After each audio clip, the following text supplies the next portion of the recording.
બધાયનો આવકાર આપું છું.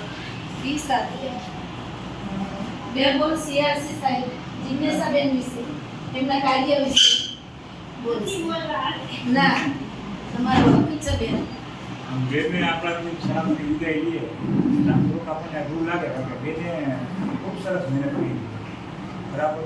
આપણે 1 થી 5ની કોઈ પણ કામ હોય કે છોકરા ઓલા શાળાને જોઈ તો કેટલા વર્ગા છે અને છોકરા માટે પોતે ઘણી બધી મહેનત કરી અને બધાને હેલ્પફુલ થયા છે. આપણે પણ ભગવાનને એ જ પ્રાર્થના કરશું કે બેનને કચ્છમાં સારી જગ્યાએ મળી જાય તો અમે બધા ખુશ છીએ બરાબર.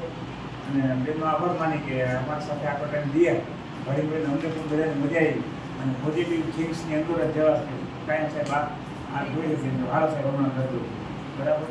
એટલે બેન થાય છે એટલે આપણને થોડું દુઃખ લાગે બરાબર. પણ બેનને એટલું કીધું કે ક્યારેય પણ જરૂર પડે તો આ સોરી નથી પડતા તમારા સ્ટાફ કે સીઆરસી તમારી સાથે જ છે. બેન વિશે કોઈ શિક્ષકને બે બોલ બોલો.